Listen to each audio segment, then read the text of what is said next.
In this grave hour, perhaps the most fateful in our history, I send to every household of my people this message. Wallace and Edward first met in 1931 at a high society party at Borough Court in Melton Mowbray. Initially, Edward was still involved with other women, and Wallace was still married to Ernest Simpson at this point in time. So there was no initial romance. It wouldn't be until the start of 1934, when the two met again, that an amorous relationship started to build. Having known his entire life that he would one day become king, Edward naturally succeeded his father and became the King of England in January 1936. However, roughly 5 years earlier, Edward had met an American woman named Wallis Simpson, who would change the course of his life and the Royal House of Windsor forever. I think the sense that you get is that Edward is sort of in awe of a woman who refuses to placate him and kowtow to him in the way, the sort of rather nauseatingly sucking up way that the rest of the British society would have done. That Wallis was very much her own woman, and of course she was intrigued by the Prince of Wales and incredibly flattered as she became involved in his milieu. But in her mind, this was just a sort of frisson, a flirtation, a bit of fun, and she was firmly married to her second husband, Ernest Simpson. Wallis was vivacious, intelligent, charming. She was sharp-witted, and she didn't suffer fools. I think one of the reasons why Edward became so enamored with her was that she never talked up to him in the sense that she never saw him as a superior. She saw him as an equal, and he liked the fact that she had this kind of democratic persona where she treated everybody equally. Wallis attended a party at Buckingham Palace in November 1934, where she met Edward's mother. King George V was reportedly angry about Simpson's presence and outright refused to meet her at the event. But this didn't deter the prince. King George V had quite a strained relationship, certainly with his sons. He was quite an old-fashioned figure. He was very much a Victorian. He was quite backward-looking and at first quite resistant to the change brought about by things like new technologies and developments in the mass media. His children, and particularly his sons, they were more forward-looking. They enjoyed exciting social lives. They were very active on London society scene. They parted with the great and the good. They lived very different lives to their father, and for that reason, there were tensions. Well, the interesting thing about Edward is he had a great deal of personal bravery, and so when World War I broke out, he was actually very keen to join up because he wanted to see action. He wanted to be by the front. But of course, the problem is that no serving member of the royal family, especially the Prince of Wales, was likely to be exposed to that kind of danger.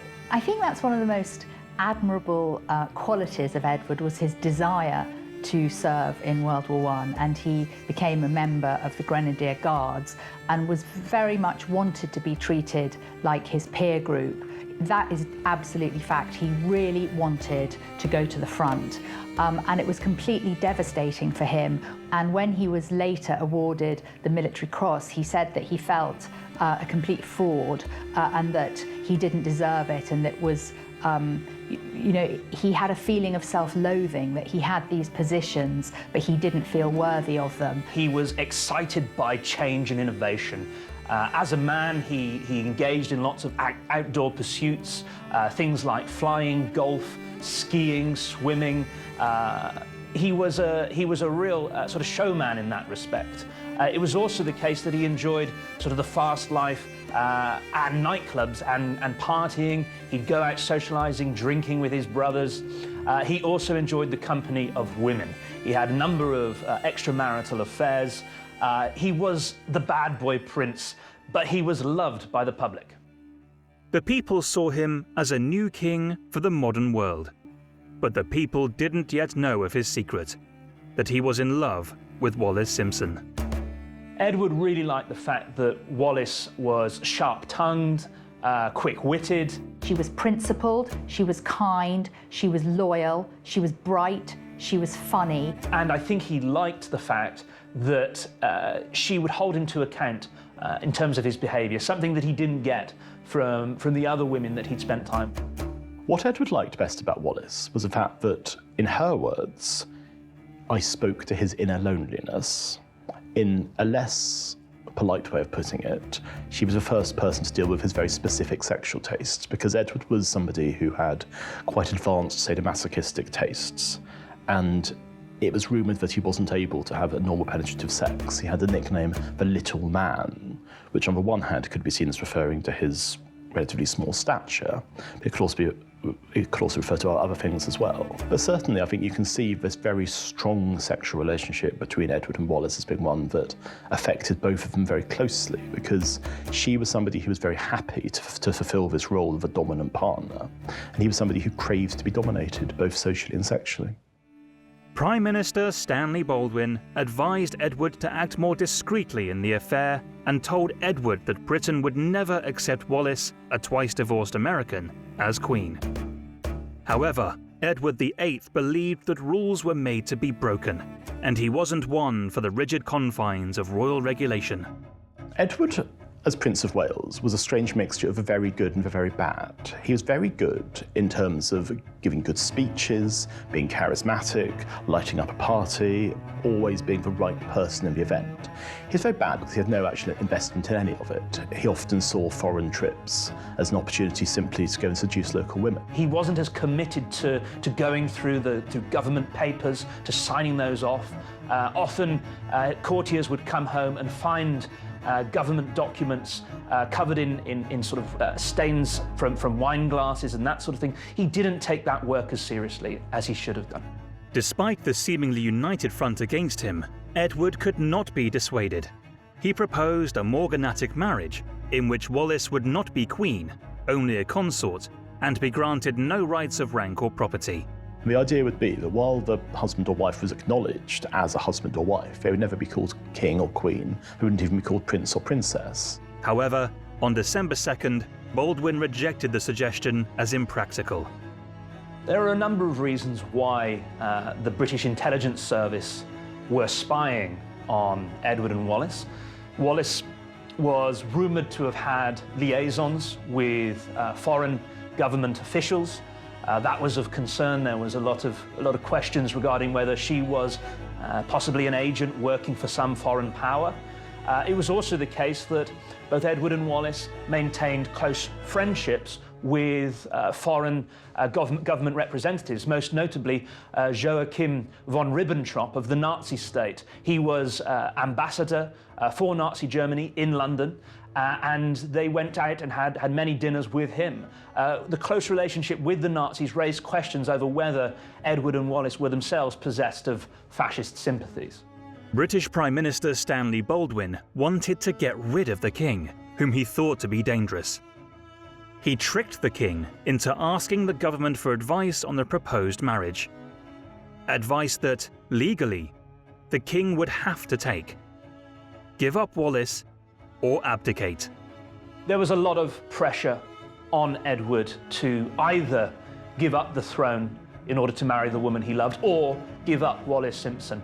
Stanley Baldwin saw this as, an event to rejoice over, I think, despite all that was said. I mean, he was the ultimate snake in the whole system. There was also a lot of pressure coming from Cosmo Lang, the Archbishop of Canterbury, who advised both Baldwin and Edward that it would be very unbecoming for Edward to stay on the throne and marry this woman who was twice divorced. It was the first time that the royal family were really tainted by scandal, and there was a sense that how could the king possibly remain as head of the Church of England if he was having a relationship with a married woman. The next day, the scandal broke on the front pages of British newspapers and was discussed openly in Parliament. When it became clear that Edward was thinking about abdicating the throne in order to marry Wallis Simpson, there was an enormously mixed reaction. You could essentially summarise it like this. The middle classes were horrified and disgusted because they saw the king having this relationship with a married woman, indeed a divorced woman, something that was completely unacceptable. The working classes didn't think anything of this. They thought it was absolutely fair enough, that they loved the king, they wanted him to be happy, and they were very, very keen that he remain on the throne. So it really split the country down the middle, and of course the upper classes were faced with this completely different idea, whereby they didn't condemn him from a moral perspective, they condemned him more from a perspective of being selfish enough to having put the country in this constitutional crisis. With no resolution possible and the country in turmoil, the king renounced the throne on December 10th, 1936. He and Wallis were married in June of 1937, after giving up his crown for the woman he loved. The couple were exiled from England, settling at an estate in France and becoming the Duke and Duchess of Windsor. The story of Edward and Wallis had somewhat of a poetic ending, and he is often referred to as the King of Hearts, despite his lesser-known dark history. However, the end of Edward's rule meant the inevitable rule of another. Someone had to take his place. Edward's abdication forced the responsibility of sovereignty onto his younger brother Bertie.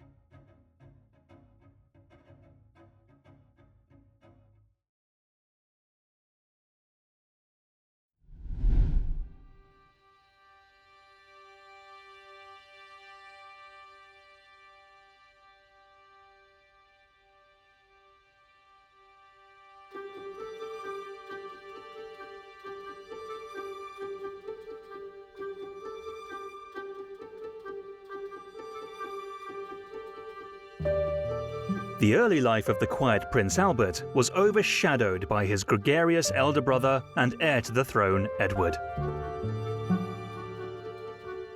George VI grew to become the opposite of his brother Edward. He was shy and retiring, while his brother was outgoing and social. George VI was the opposite of his brother Edward growing up. He was Albert, he was known as Bertie. He was shy, he was retiring, while his brother was outgoing and gregarious. He had no particular interest in fashion, no particular interest in chasing after women, although his brother encouraged him in doing so, and he was in fact involved in various affairs and so on, which have been not as much talked about as you would expect. But as a character, he was a much less likely king than Edward ever was, because he was somebody who didn't seem to be very comfortable around people. George VI was quiet as a child. He had a good relationship with his other siblings, but he wasn't as excitable as his older brother Edward, or as outgoing as his youngest brother, who would later be known as the Duke of Kent. Edward and his youngest brother, the Duke of Kent, they lived very fast lives, they partied hard. Albert was a more withdrawn figure, closer to his father than his other brothers, and in keeping with his father's interests, shared many of those interests, things like shooting. He enjoyed the quiet life away in the countryside, out of the public eye. George had a very specific way that he wanted to live. He didn't have a great deal of confidence, most likely due to his infamous speech impediment. We know that Bertie, now the Duke of York, had struggled with his stammer most of his teenage years, and then notably in his adult life. When he was required to make a speech in 1925 at the Wembley Stadium, he'd had real difficulties making this public address, and there was much concern both within royal circles but also within the media about whether he was cut out to be a young royal public servant, because he had these problems with his voice. Bertie had a stammer and was tormented by nervous twitches and uncontrollable rages. Growing up, the young Bertie had been almost terrified by his father and the expectations that his father had imposed on him. While we can say that George V was definitely a good king, we cannot say that he was a good father. George V was very much an old-fashioned patriarch. He was somebody who believed not just in the idea of spare the rod and spoil the child, but also in the very Victorian idea that children should be seen and not heard. So of his 4 sons, the 2 eldest, later Edward VIII and George VI, had a very difficult relationship with him because he was this cold figure and his wife, Mary, was cold as well. He had always said that he hated his father and his father was horrible to him, and while he loved his mother wouldn't let him love her, and that she always sided with the king. So it was an incredibly authoritarian, disciplined, cold, emotionally unrewarding childhood. It was very much a sense that everyone was brought up in a way to understand duty, and the idea of duty as the central tenet of what you were suspected to do as a royal prince was something that he laboured home intensively. And if we look at it now, we almost regard it as abusive, because we look at the idea that these children were being treated in ways that were not humane and were not kind. But on the other hand, back then, there was no concept of kindness as we understand it today. In the evening, they would dress for dinner in full regalia, in tiaras, in diamonds, but there was no emotional warmth.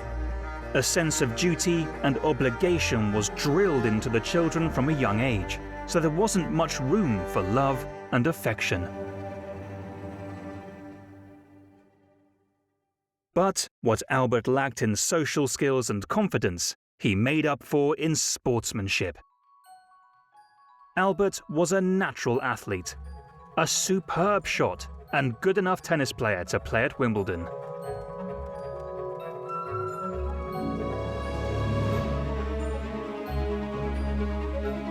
He joined and loved the British Navy, serving in the Battle of Jutland when the fleets of Germany and Britain clashed in 1915. Nevertheless, following the death of his father and the abdication of his brother, George VI didn't have much choice when it came to stepping up as the King of England.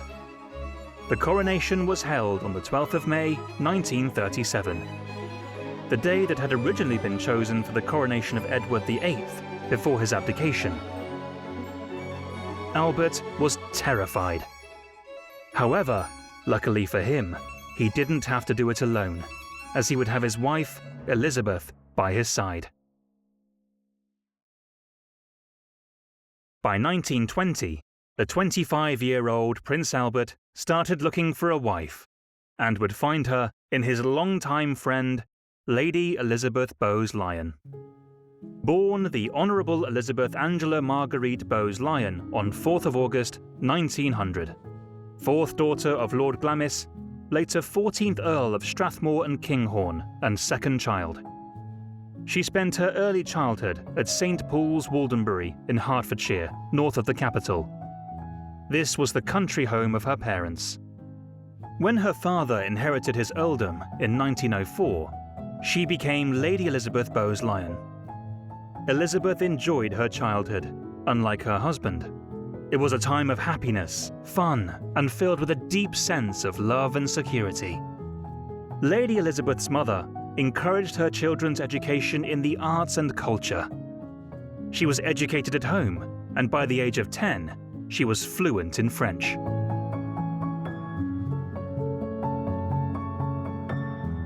When the First World War started, coincidentally on her 14th birthday, Glamis Castle became a hospital. Although Lady Elizabeth was too young to work as a nurse, she did assist with welfare work with the patients.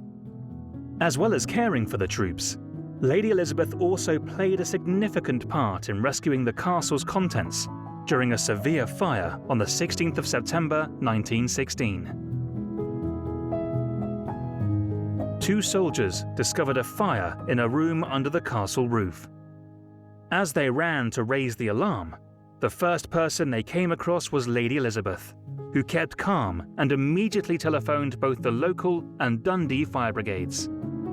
She then marshalled everyone to fight the fire and organised a chain to bring buckets of water from the river. One of the soldiers she treated wrote in her autograph book that she should be hung, drawn, and quartered. Hung in diamonds, drawn in a coach, and courted to the best house in the land. she fulfilled her mother's maxim. That duty is the rent you pay for life. Lady Elizabeth was not particularly fashionable or a great beauty, yet men adored her. She was a petite, dark-haired and blue-eyed debutante, elegant, with a beautiful smile. She was powerful, confident, and funny, with a strong personality and an incredible flirt, yet remained proper at all times. Exactly what Prince Albert needed. Bertie found his closest confidant and greatest supporter in his wife, Elizabeth Bowes-Lyon. From childhood days, Lady Elizabeth and her older sisters had been friendly with the children of King George V and Queen Mary.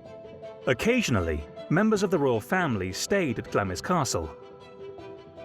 Prince Albert fell in love with Elizabeth in classic fairy tale style after laying eyes on her from across a crowded London ballroom floor. However, it wasn't going to be smooth sailing when it came to winning over Elizabeth's heart. Royal life offered little to a wealthy aristocrat's daughter. After a number of unsuccessful attempts to woo her and propose marriage to her, she eventually consented. It's really interesting that people often ask why Elizabeth Bowes-Lyon was so vituperative towards Wallis Simpson, and I think the answer for that is because she was envious of her. There was some talk at the time about whether she was in fact more interested in his older brother Edward, Prince of Wales, and that was one of the reasons why she originally turned Bertie down. She actually wanted to marry Edward, and her mother was very keen on that idea. And it's little known, but Bertie had to propose to Elizabeth Bowes-Lyon 3 times before she accepted. So there's the sense that she married the lesser man. Of course, he became the greater man and he became king, but she can't have known that when she married. Elizabeth reportedly said to a friend that it was my duty to marry Bertie, and I fell in love with him afterwards. Despite their different personalities, the couple shared so much. They both had a strong sense of duty, were deeply religious, and over time had affectionate love for one another. His relationship with his wife, Elizabeth Bowes-Lyon, who later became Queen Elizabeth, was, one doesn't want to sentimentalise these things, but it was a very happy relationship. The two of them had known each other for many years, they were very much in love. It was a very conventional match. I mean, unlike Edward and his various mistresses and then Wallis, there was no question that they would get married. They got married and had 2 daughters. And essentially it gave him a stability and a happiness that he'd always wanted. She was a more dominant figure than he was, just as Wallis was a more dominant figure than Edward was. But she was also somebody who loved him and was keen that he be kept away from the more taxing aspects of royal life. Nevertheless, she would get married to Bertie. They would become the Duke and Duchess of York, and really they embodied everything that was best about the monarchy in this period, in that they presented themselves as very dutiful figures. They went out into public life, they toured towns and cities, they opened hospitals, they did all that was expected of royals of their generation. The couple were married on the 26th of April 1923 in Westminster Abbey and became the Duke and Duchess of York. It's said that Elizabeth lightened the whole royal family with her radiant smile and warm sense of humour. George V was described as always in a good temper whenever Elizabeth was around. The newlywed couple embodied everything that was best about the monarchy in this period and presented themselves as very dutiful figures.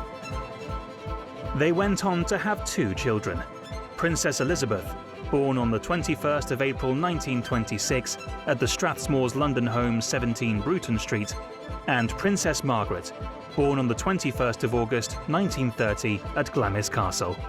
I mean, it's incredibly lovely, the relationship between Bertie, Elizabeth, and the 2 daughters, Elizabeth and Margaret, us 4. They were a wonderfully tight unit. And I think that the Queen Mother and Bertie were, you know, as good as parents as they could be, given their constraints. But Bertie had a particular passion for Margaret. It was always said that Elizabeth was his pride and Margaret was his joy.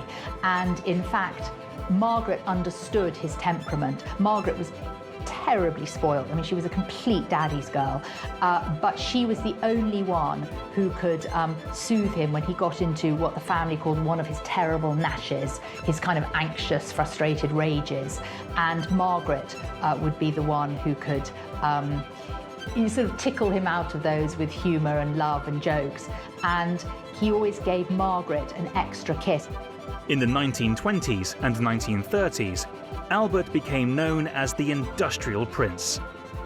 He would often occupy his time with factory visits and worthy trade exhibitions. He also founded the Duke of York summer camps with the intention of bringing boys from all backgrounds together to enjoy outdoor life and activities. The camps featured community singing, which he would enthusiastically join in.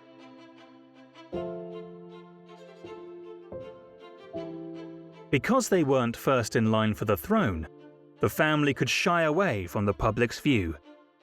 Or so they thought.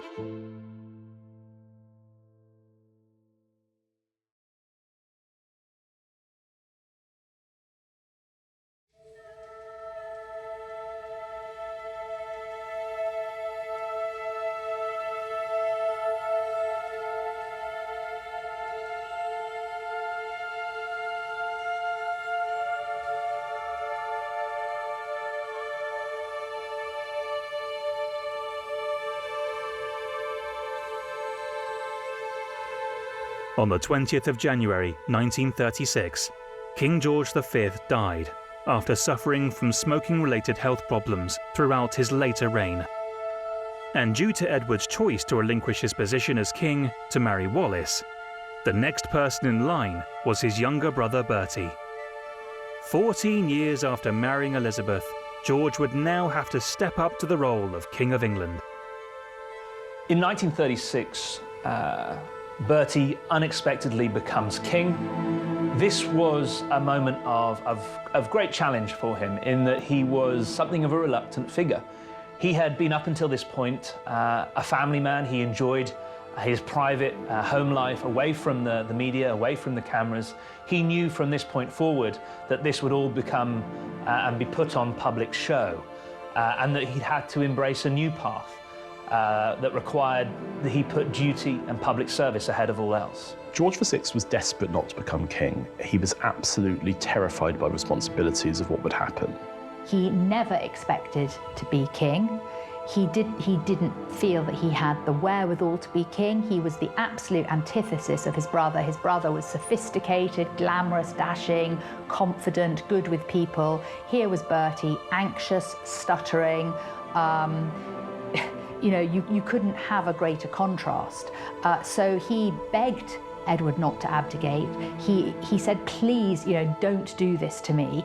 He went to see his brother at Fort Belvedere the night before the abdication, and the whole family were in complete and utter shock. Despite the family's desperate pleas for Edward to see reason, he ultimately chose the woman he loved and abdicated. And so, it was official. Bertie was to be king.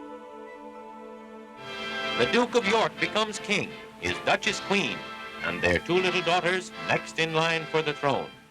Britain rejoices again, and today, for the first time, radio brings a new king's coronation message to the world. Never before has a newly crowned king been able to talk to all his peoples in their own homes on the day of his coronation. And the Queen and I will always keep in our hearts the inspiration of this day. Thus royalty endures in the greatest empire ever known. To Elizabeth, the 36-year-old queen, to the Queen Mother Mary, and to her second son, now king, go the empire's love and devotion. The royal coronation took place on the 12th of May, 1937. The new king abandoned his own name to reign as King George VI. Bertie would take the name George VI specifically in order to associate himself with his father, who had been George V. The connection there in terms of the public image was key. He saw himself very much of a king in the vein of his father, in terms of the values he sought to exemplify as monarch. He was about duty, diligence, behaving constitutionally, in contrast with his brother, Edward. It was also the case, of course, that Bertie, the name deriving from Albert, it's a very German-sounding name. Really, since the end of the First World War, the British royal family had sought to de-Germanize themselves and cut themselves off from their Germanic roots, presenting themselves as a more British family. Many, including Albert, feared he was not up for being king. So much so that city traders placed bets that the king would not even finish the ceremony. The public didn't really want George VI as king because they were largely enamoured of his brother, and because he wasn't seen as a charismatic or stylish figure, they were disappointed by him because Edward VIII was, to many British people, like a movie star. He was somebody who was seen as this incredibly exciting figure, and George VI was not even a rep theatre star. He was somebody who was seen as a bit glum, a bit drab, a bit lacking in any kind of glamour. George was not a very popular king. He had been really out of the limelight in contrast to his older brother, and there was a lot of public disaffection with the monarchy in the first years of George's reign. Certainly there were a lot of comments recorded on the morning of the coronation by investigators that went out into Britain's towns, cities, notably also London, and they recorded members of the public talking about how they were sort of uninspired by the new king, how they worried about his psychological preparedness for the role. They were concerned about his stammer, whether he had the health to sustain himself as king. They also recorded seeing not as many people in the crowds as had turned out for the Silver Jubilee of King George V in 1935. So there was a sense here that the king was something of a damp squib, and that the event overall wasn't as magnificent as it could have been had it been that Edward was being crowned. The king's speeches were written for his disability, with complicated words entirely removed and avoided. However, the coronation required oaths sworn in ancient, unchangeable language. And it's said that the new king repeatedly practiced his signature, fearing he might sign himself Albert, not George. The ceremony didn't go entirely smoothly. Words of the speeches were covered over by the fingers of officials holding prompt cards, obscuring the king's view. The BBC asked to broadcast the coronation live on primetime television, but the Archbishop of Canterbury outright refused. He claimed it would be sacrilege, as the broadcast might be watched in bars. However, this wasn't entirely true. The real reason was that a live broadcast could not be edited to hide the king's twitches, convulsions, and stammer. Eventually, it was decided that he needed a speech therapist to help him overcome his speech impediment. The speech therapist he hired, or rather was hired by his wife, was a man named Lionel Logue. Bertie had suffered from a stammer from childhood, but it was massively worse and exacerbated by his responsibilities when he reached adulthood, because he would have to give speeches, and he hated it. He hated it because he felt completely ill-equipped to do so, and he would actively try and avoid opportunities of doing so because he felt embarrassed. The problem is that what he realised, especially when his father was alive, was that you can't duck these responsibilities. And so he had these horrendously embarrassing experiences that he would go and address for kind of low-grade events that you needed a member of a royal family to be at. And he'd often find himself making noise rather than a conventional speech, which is why he needed to have a speech therapist who could actually help him. So the speech therapist that he hired, or rather was hired for him by his wife, was this man called Lionel Logue, who was not Australian. And Logue was very unconventional because he didn't believe that the way of dealing with speech therapy was to be formal about it. He dealt with the king, who he called Bertie informally, as if they were friends, as if they were working on the same level. And the film The King's Speech offered a fictionalised account of this, and it's broadly accurate in what it suggests, that there was this friendship that arose between them. With some minor event. Would that be agreeable? Of course. Yes, and that would be the full extent of your services. Shall I see you next week? I shall see you every day. he managed to get Bertie going in terms of making public addresses. Bertie would practice day in, day out for at least an hour on strengthening his muscles around his vocal cords in order to try and gain a greater sense of confidence and control over his voice.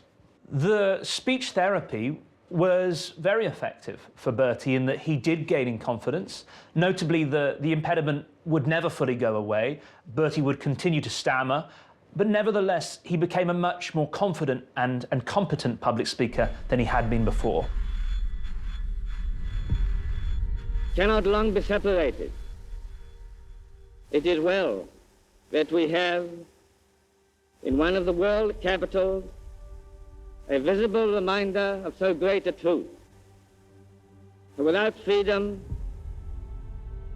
there can be no enduring peace, and without peace, no enduring freedom.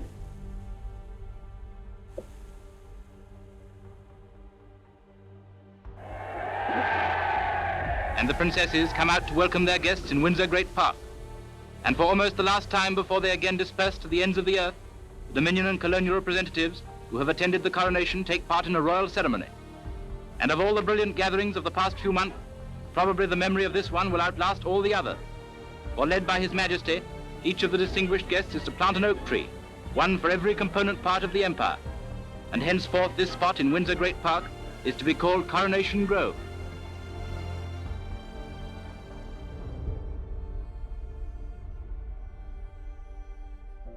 And as the years will lift its branches skywards, they will be a living memorial in rustling greenness to this happy first year of a new reign.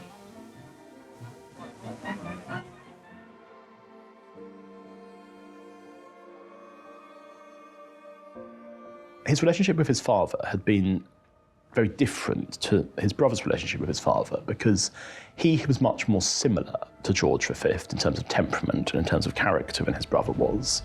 He believed in duty. He agreed with George V that the monarchy had to be maintained by any means possible, and that the best means of maintaining the monarchy was to accede to any conventional ideas of duty. His brother did not agree with this, but George VI, when he became king, knew exactly what his duty was. He hated it, but he would never have dreamt from shirking it. Greenwich proudly welcomes royal visitors, including Queen Mother Mary, who comes to see the opening of the National Maritime Museum. The crowd cheers King George and Queen Elizabeth and the 11-year-old Princess Elizabeth as their welcome to the museum, the first of its kind in Britain. When he became king, he accepted it. He accepted that it was his responsibility and that it was something that he would have to deal with. And the person that he had as his counsellor was Walter Monckton, who had also been Edward VIII's counsellor. Monckton was a lawyer who understood how things worked, and he was a very decent man. So the first thing that George VI did as king was to knight Walter Monckton. And he did it in his own private home in Piccadilly. And he said to Monckton as he was knighting him, "Well, Walter, I didn't do that very well, but it's the first time I've done it." And you can look at most of his reign up to the beginning of World War II as essentially that being a microcosm of it. You can see that he may not have done it very well, but it was the first time he'd done it.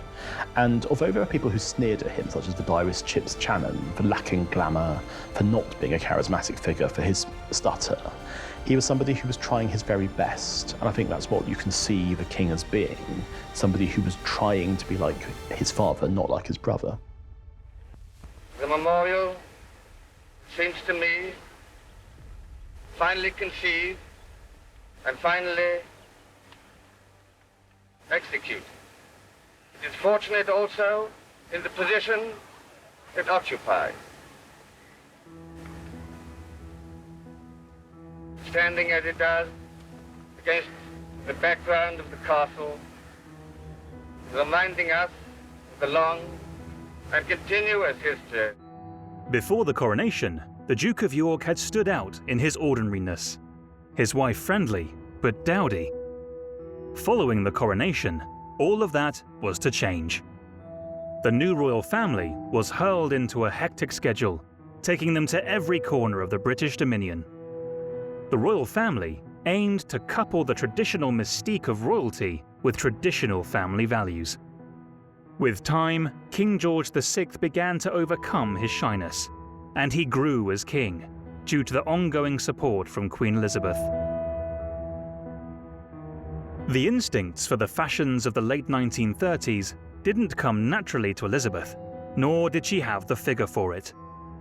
Instead, she created her own unique style. She wore a fairy tale dress specifically designed for her part as queen. But the times of bliss would only last so long. As the Munich crisis unfolded, the reality of war engulfed Great Britain.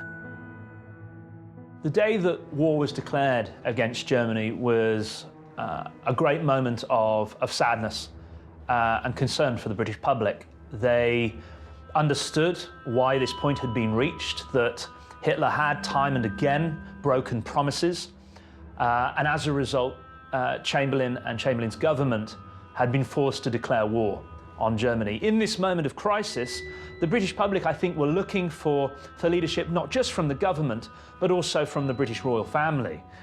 They were looking for reassurance that everything would be okay and that the nation would get through this moment of peril. In this grave hour, perhaps the most fateful in our history, I send to every household of my people, both at home and overseas, this message, spoken with the same depth of feeling for each one of you as if I were able to cross your threshold and speak to you myself. For the second time in the lives of most of us, we are at war. The British royal family were not that popular during the Second World War, and there's a key reason for this. This was a moment of austerity, of rationing, of controls, of blackouts, where ordinary members of the public, where civilians were suffering hardships, where they couldn't access ordinary foodstuffs, where normal opportunities were closed down to them. And there was quite a lot of antipathy and anger towards sort of elite sections of society who seemed to be able to continue with their lives in normal ways. So it was crucial that the British royal family be seen as though they are suffering because of this war as well. And the bombing of Buckingham Palace in that respect represented an opportunity to demonstrate that royalty, that crown and people were suffering together.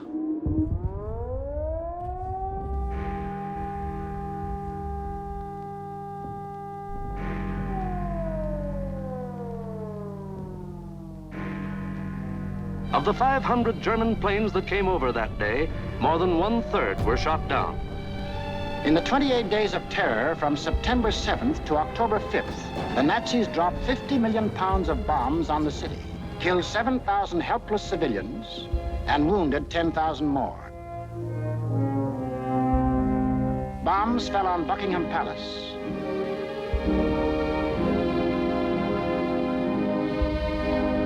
Westminster Abbey,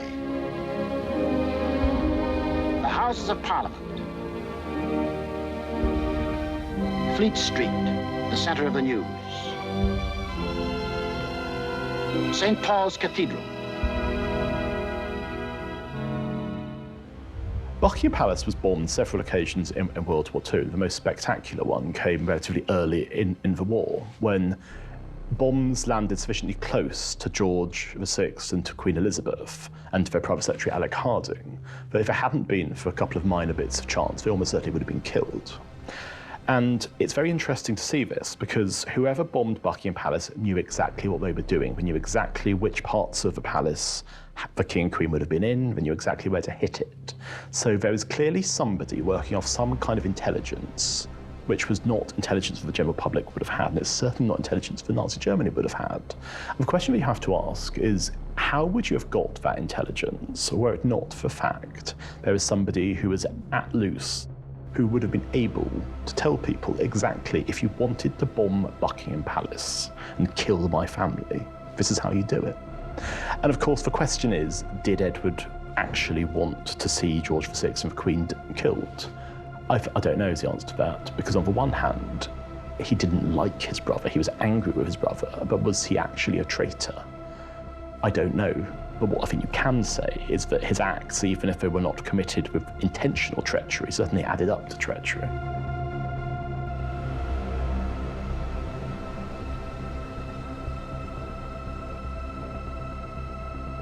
The King and Queen were exceptionally nearly killed, and it was just a stroke of luck that they weren't. I mean, at one point, windows had been left open that probably wouldn't have been left open under normal circumstances. If the windows had been shut, they would have smashed into 1,000 pieces of glass, probably would have killed everyone in the room.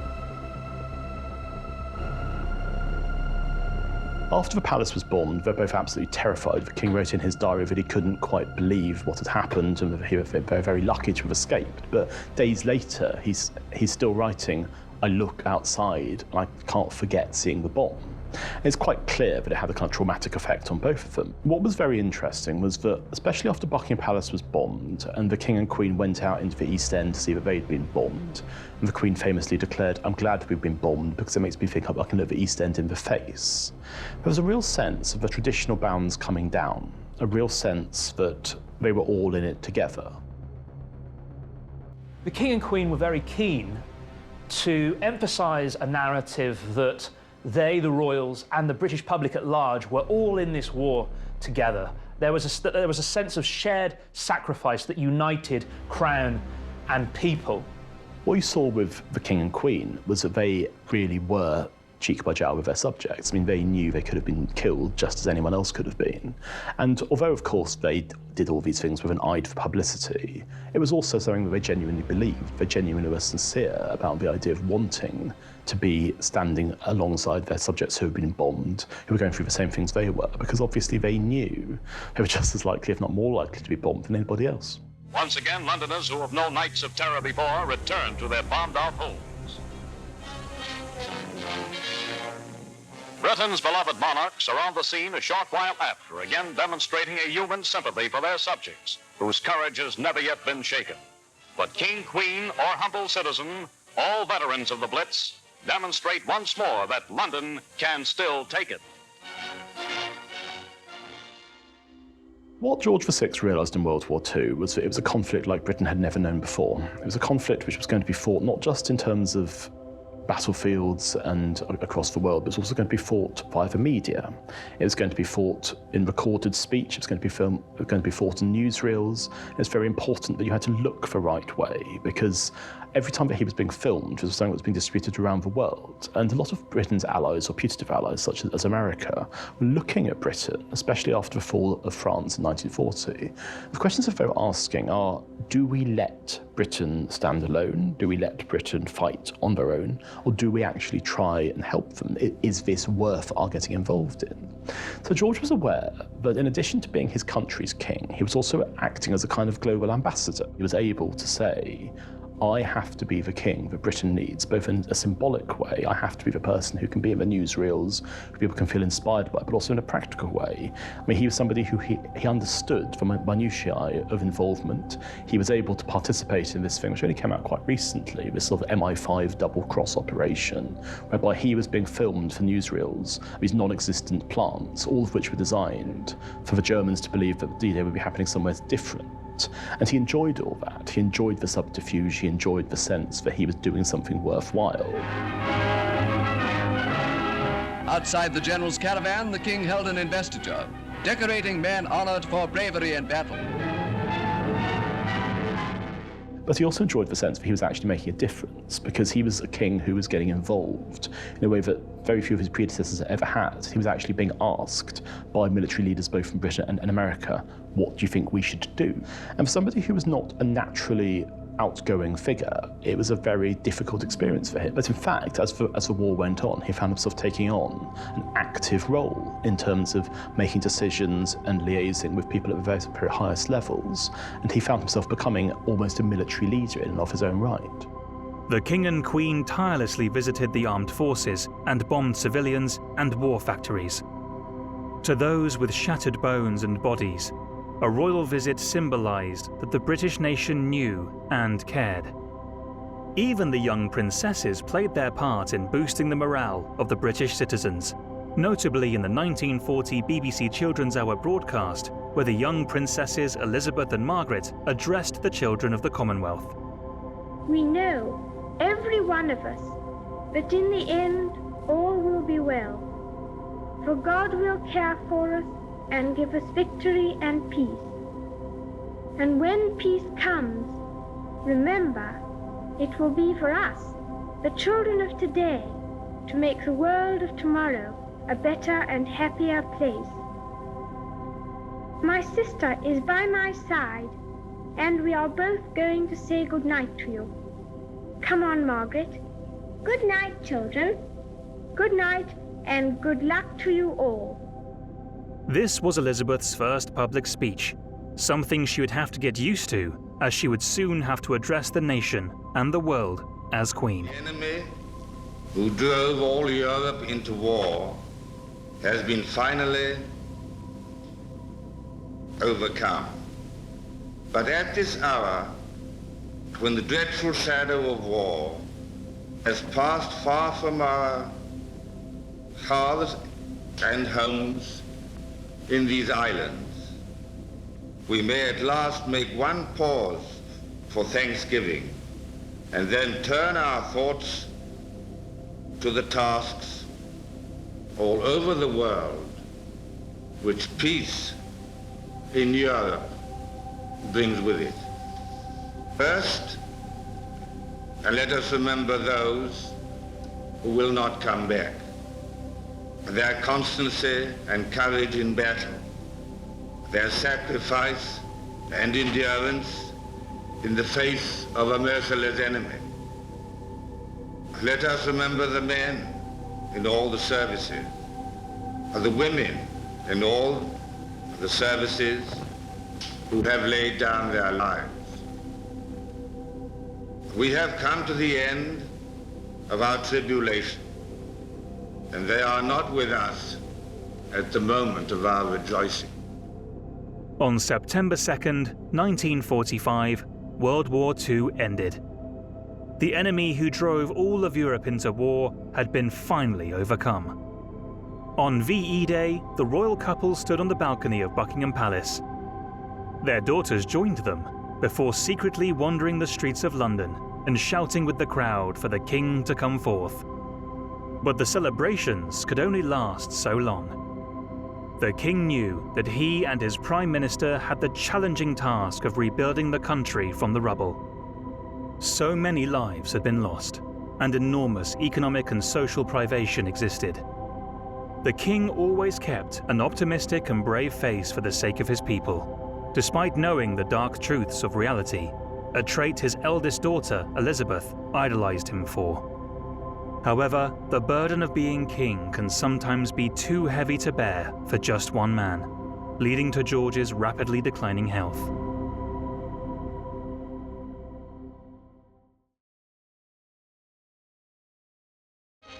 Rejoicing and pageantry in London on England's National Day of Prayer and Thanksgiving for final victory. Leading the colorful spectacle is the royal family, driving to divine services at historic St. Paul's Cathedral.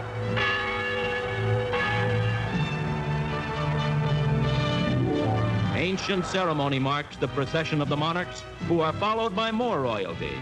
The exiled King George of Greece, and another exile, Yugoslavia's King Peter. Then Winston Churchill, now leader of His Majesty's loyal opposition. And Prime Minister Attlee, successor to Winston Churchill, as all London hails Churchill, the man whose leadership made this day possible. In addition to the celebrations, he knew that there was going to be trouble ahead, because Britain was not a country at the end of World War II that was triumphant, although the war had been won. There was going to be enormous economic and social privation. There had been millions of people had died. It was not going to be a time of ease. And I think that what he understood was that despite being king, he'd come to understand the daily lives of his subjects sufficiently well. And making this speech, he was able to acknowledge there were going to be hard times ahead. And so while you look at the speech now and you think that's not entirely what you'd expect from somebody who's just won the war, you understand it far better when you understand his character and the kind of things that somebody would do in that situation.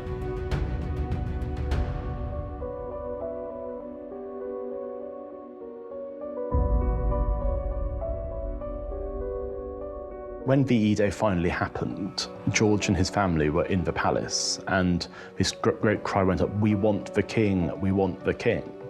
And I think that although he was overawed by it, and although obviously being a naturally shy and retiring man, it was a lot for him to take on, it was still a recognition that over the course of the Second World War, he had gone from being this figure who had been regarded with a sense of suspicion, a sense of distrust almost by the public who had preferred his brother, to being this lauded figure, along with Churchill, who was there on the balcony with him.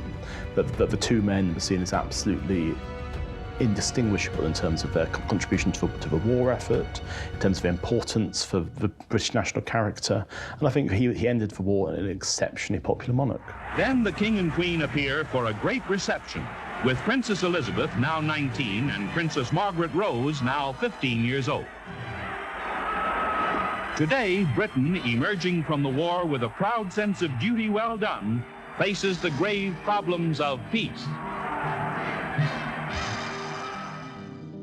I think it's fair to say that the two things that destroyed George's health and led him to an early death were first of all his becoming king at all, and secondly the sheer stress of what he had to do in World War II, because if a war had never happened, if a peace had been sought with Hitler that had then been agreed, he may have lived longer, but he was faced with the most horrendous stress and pressure. You can understand why. If you've been faced with that level of trauma, it's not going to be something you can walk away from very easily.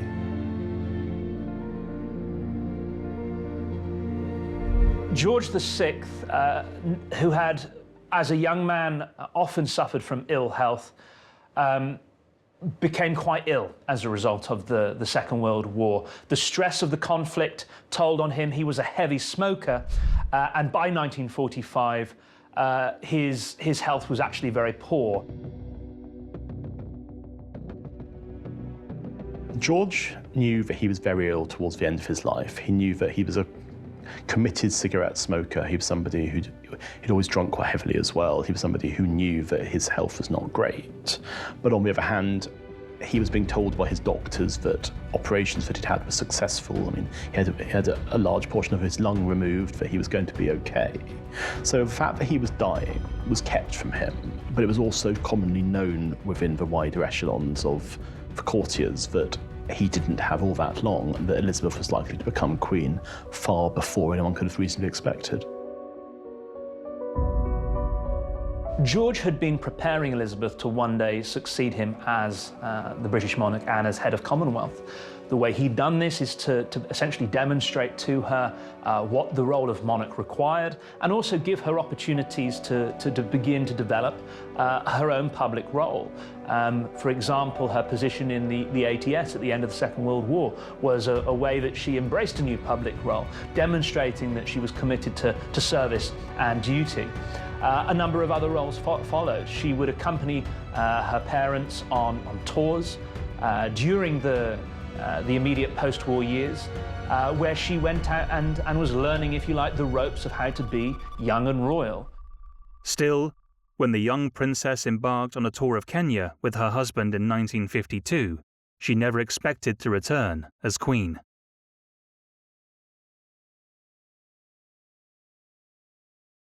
Operation on the king, we read, and knew how ill he was.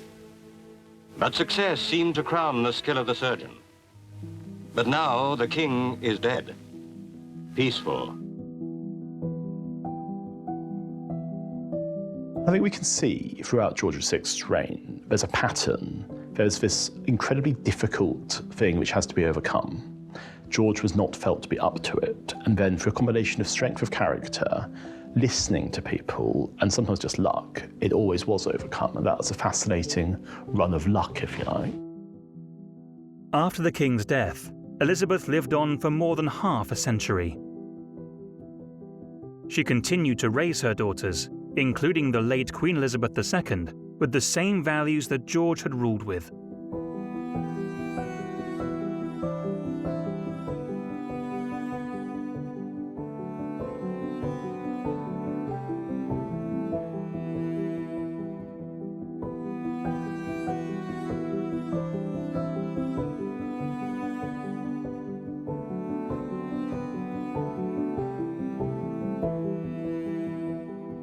I think that the greatest legacy of King George VI is actually his daughter.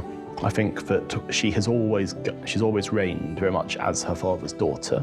She's reigned as somebody who has prized constancy, stability, good humour, an ability to connect with people in a way that they've always found reassuring, and also a sense that monarchy has to be something of a continuation.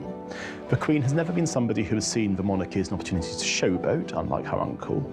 She's seen monarchy as a duty, and I think that is very much her father's influence. He was faced with the most horrendous situation that anybody has faced with in the 20th century, and he was a successful king during it. And despite his ill health, despite his stammer, despite his shyness, despite his character, he was able to instill in his children, especially his eldest daughter, a sense that this is how you conduct yourself, this is how the royal family has to behave, and we see his influence every day today. 8 years ago, I heard the moving words which my father spoke when he unveiled the statue of King George V, which stands by the Houses of Parliament. I did not think then that in so short a time I should be called to take his place. But it is with pride that I unveil this noble statue today. In his broadcasts and his visits to the Empire and to Commonwealth countries, he made himself a friend of his people all over the world.